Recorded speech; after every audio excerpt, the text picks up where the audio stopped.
ప్రభుజీ కర్మ సిద్ధాంతం అన్నారు కదా, అసలు కర్మ సిద్ధాంతం అంటే ఏంటి ప్రభుజీ? ఏం చెప్తోంది అసలు కర్మ మనం సిద్ధాంతం? చెయ్యంది మనకి రాదు, మనం చేసింది తప్పకుండా మనకు వస్తుంది. ఇదే కర్మ సిద్ధాంతం. Okay. Every action has equal and opposite reaction. Okay okay. ఇలా అయితే ఈ లా ఉందో అదే కర్మ సిద్ధాంతం. అంటే నువ్వు చేసింది ఏదైనా సరే ఆ యొక్క ఫలితం నుంచి తప్పించుకోలేవు. తర్వాత ఏదైతే నువ్వు చేసావో దాని నుంచి తప్పించుకోలేవు. మంచి అయినా చెడైనా మొన్న అయింది నీకు ఈ రోజు వస్తుంది, ఈ రోజు చేసిన దానికి రేపు వస్తుంది. ఇదే కర్మ సిద్ధాంతం అంటే. కాబట్టి ఎప్పుడు ఇది మన మనసులో ఉండాలి. అరే ఈ రోజు నాకు ఏదైనా బాధ ఉంటే నేను ఏదో చేశానేమో, అవును. కాబట్టి ఏదో చేశాము అయిపోయింది, ఈ రోజు ఈ కష్టం వచ్చింది, కృష్ణ నువ్వు నాకు శక్తినివ్వు ఈ కష్టాన్ని ఎదుర్కోవడానికి. ఇప్పటి నుంచి నేను ఇలానే మంచిగా ఉంటాను, ఎప్పుడూ అధర్మం వైపు వెళ్లకుండా ఉంటాను, స్వామి నువ్వే రక్ష అని ఆ ధర్మ చింతన ముందుకు తీసుకెళ్ళటం. ఇప్పుడు కానీ మనం ఆ ధర్మ సంకల్పం చేసుకుంటండి రేపటి రోజున మరి చాలా మంది అంటే రేపు ఎవరు చూసారో లేదో, అయ్యా రేపు ఎవరు చూసారో లేదో అని కానీ మీ పిల్లవాడు చెప్పి నేను ఇప్పుడు కష్టపడను, రేపు నాకు ర్యాంక్ వచ్చాక నాకు ప్లేస్మెంట్ వస్తుందో లేదో నాకేం గ్యారంటీ ఉంది కాబట్టి నేను చదవను అన్నాడు అనుకోండి, ఏం చెప్తారు మీరు? నాన్న నువ్వు ప్లేస్మెంట్ గురించి బాధపడకు, ఫస్ట్ నీ కర్తవ్యం చదవటం నువ్వు చదువు, దాని తర్వాత నీకు వస్తే వస్తుంది, నీ జీవితం సెటిల్ అవుతుంది. అంతే కదండి. మనం కూడా లేదు రేపు ప్రొద్దున ఎవరు చూసారు స్వర్గాన్ని నరకాన్ని కాబట్టి నేను ఇప్పుడు ధర్మాచరణ చెయ్యను అని అంటే మీ పిల్లవాళ్ళు కూడా ఎక్కడైతే చదవను అని అంటారో అలానే మనం కూడా తయారవుతాం. చాలా మంది అండి పెద్దవాళ్ళు పిల్లలకి మాత్రం మంచి నీతులు చెప్తారు, కానీ వాళ్ళ దగ్గరకు వచ్చేసరికి వాళ్ళు ఆచరించడానికి రెడీగా ఉంటారు అనమాట. కాబట్టి మీరు ఒక్క విషయాన్ని ఆలోచించండి, మీరు ఏం చెప్తున్నారో అది మీరు ఫాలో అవుతున్నారా? పెద్దలు ఫాలో అవుతేనే అది పిల్లలు ఆచరిస్తారు, లేకపోతే ఆచరించరు. పిల్లలకి స్కూల్ ఎలానో మనకి భగవంతుడి యొక్క సృష్టి చేసిన ఈ ధర్మం అలాంటిది. కాబట్టి ఈ రెండిట్లో మనం చాలా జాగ్రత్తగా ఉండాలి. ప్రభుజీ చాలా మంది ఏ పని చేయాలన్నా కూడా ముందు వెనక ఆలోచించి ప్రతిదీ జ్యోతిష్యాన్ని పట్టి దాని ప్రకారంగానే పనులు చేస్తూ ఉంటారు. నిజంగా జ్యోతిష్యాన్ని నమ్మొచ్చు అంటారా? జ్యోతిష్యం 100% కరెక్టే, కానీ జ్యోతిష్యాన్ని నువ్వెంత సీరియస్గా తీసుకోవాలి అది ఆలోచించాల్సిన విషయం. జ్యోతిష్య శాస్త్రం అది, శాస్త్రం ఎప్పుడూ కూడా కరెక్టే, కానీ మనకి ఎంత అవసరం అది. ప్రతిరోజు ప్రొద్దున లేవంగానే రాశి ఫలాలు ఏమైపోయాయి అని కొంతమంది చదువుతూ ఉంటారు. ప్రతి చిన్న విషయానికి ఈ రోజు ఏమైంది, ఈ రోజు ఎలా ఉంది, ఆ రోజు ఎలా ఉంది, సండే పేపర్లో వచ్చింది ఇంకా ఈ వారం ఎలా ఉండబోతుంది, ఇవన్నీ నీకు అవసరం లేదయ్యా. నువ్వు ధర్మాచరణ చెయ్యి, భగవంతుడి పట్ల నమ్మకం పెట్టుకో, ఆయన చూసుకుంటాడు. భక్తులు ఎవరు కూడా అలాంటి విషయాలని సీరియస్గా తీసుకోరండి. ఎందుకంటే బృందావనంలో ఒక భక్తులు ఉన్నారనమాట. ఆయన అంటారు, మొత్తం అన్ని గ్రహాలు నీకు అనుకూలంగా ఉండి నువ్వు కృష్ణ భక్తుడివి కానీ అవ్వకపోతే అన్ని గ్రహాలు అనుకూలంగా ఉండి నీకేం లాభం. తర్వాత అంటాడు, అన్ని గ్రహాలు ప్రతికూలంగా ఉండి కానీ నువ్వు కృష్ణ భక్తుడు అయితే ఏవి నిన్ను ఏం చేయలేవు.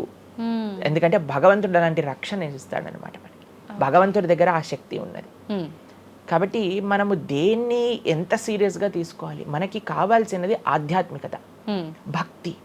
భగవంతుడి గురించి విన్నామా, భాగవత రామాయణాదులు శ్రవణం చేశామా, స్వామికి ఆరాధన చేసుకున్నామా, ఆలయానికి వెళ్ళామా, గోసేవ చేశామా, ధార్మికంగా ఉన్నామా, ఎవరికి ఏం చెడు చేయలేదా, మంచి అందరి గురించి కూడా మంచి ఆలోచిస్తున్నామా, ఒకళ్ళతో మంచిగా మాట్లాడుతున్నామా, ఎవరికి చెడు చేయట్లేదా, ఇంతవరకు నీ ఆలోచన ఉంటే సరిపోతుందండి. ఈ ధర్మ చింతన మనకు కావాలి. అంతేకాని ఏమవుతుంది, నా రాసి ఏంటి, ఇదేంటి, ఇప్పుడు అంత పిచ్చి జనాలకి ఎలా పెరిగిపోయిందంటే ఒకళ్ళు అంటారు ఈ ఉంగరం పెట్టుకోమంటారు, ఒకళ్ళు అంటారు ఇలా నీ పేరు రాయి అంటారు, ఒకళ్ళు అంటారు నీ పేరులో ఏ ఏ ఏ ఏ ఎక్స్ట్రా రాయమంటారు. ఇవన్నీ ఏంటి మారిపోయాయి? ఇవన్నీ మార్చుకొని నీ ఆచరణ కానీ మారకపోతే, నీ థింకింగ్ కానీ మారకపోతే, నీ ధర్మం పట్ల ఉండే అనిరుక్తి కానీ పెరగకపోతే ఇవన్నీ చేసి ఏం లాభం? కాబట్టి మనం ఎసెన్స్ ఆఫ్ ధర్మ భగవంతుడి ఆరాధన. సవై పుంసాం పరో ధర్మో యతో భక్తిర్ అదోక్షజే. అటువంటి స్వామిని ఆశ్రయించటంలో మన టైం పెట్టాలి, కానీ ఇలాంటి చిన్న చిన్నవి చూసుకోవటం, వీటి కోసం మనం సమయాన్ని వేస్ట్ చేసుకోవటం మంచిది కాదు. జ్యోతిష్యం కరెక్టా? 100% కరెక్ట్. నీకెంత కావాలి అది నువ్వు ఆలోచన చేసుకో.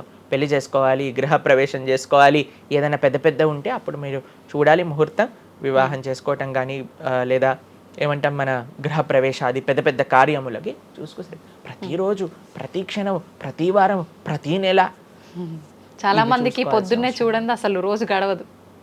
ఇలాంటి పిచ్చి పనులు ఆపాలి ఫస్ట్.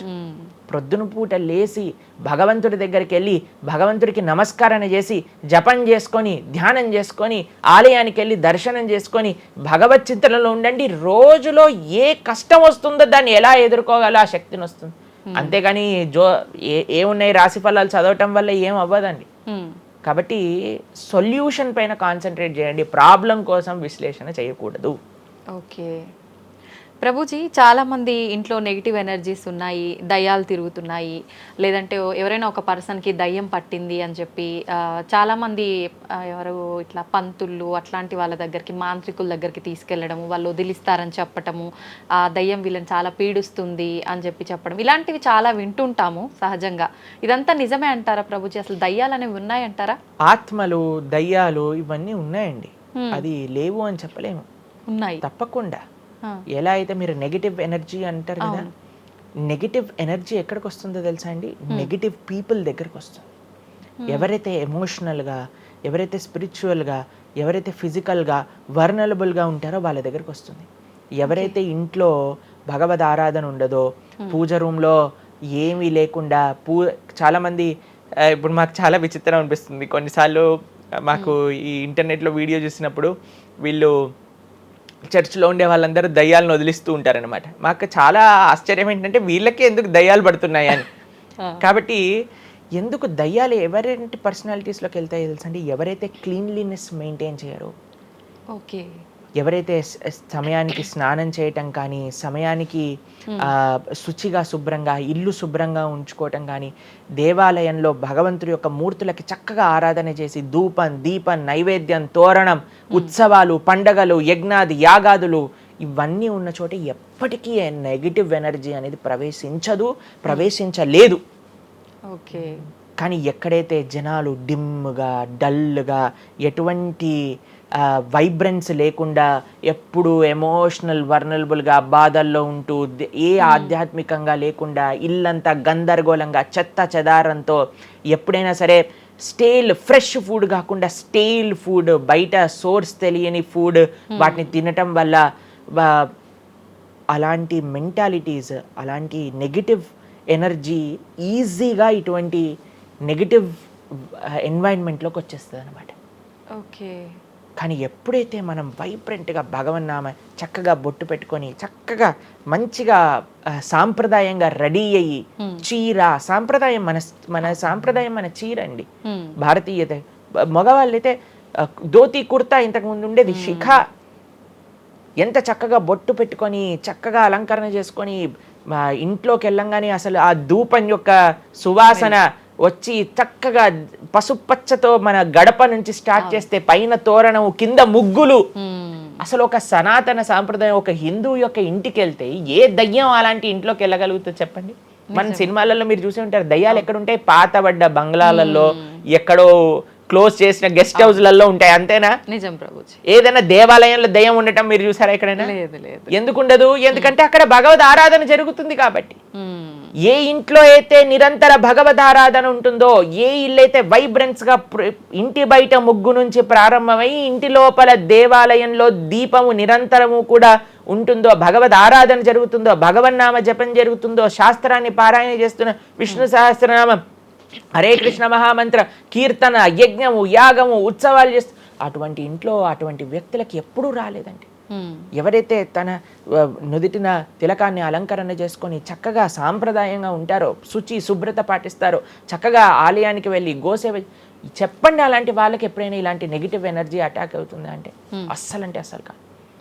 ఎవరైతే గ్లూమీగా, డిప్రెస్డ్గా, ఏం లేకుండా ఏ వస్త్రాలు పడితే ఆ వస్త్రాలు వేసుకోవటం, దేవుడు కొంతమంది ఆలయంలోకి వెళ్ళామనుకోండి, ఇంట్లో పూజ రూమ్లోకి వెళ్ళామనుకోండి, పండగ నుంచి పండగ మాత్రమే దీపం పెడతారు, లేదా అస్సలు ఆ పూలు అలానే ఉంటాయి 15-20 రోజుల వరకు.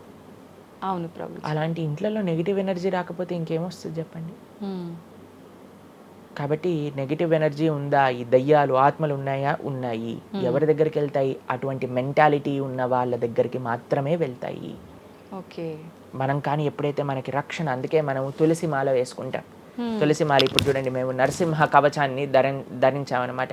ఇవన్నీ నరసింహ ఆరాధన, నరసింహ కవచాన్ని ఎప్పుడైతే మనం చేస్తామో, ఎప్పుడైతే మనం భగవన్నామ స్మరణ చేస్తామో తులసి మాల ధరించాలి. తులసి మాల చాలా మంది ఇప్పుడు ధరిస్తున్నారు కానీ నియమాలను పాటించట్లేదు.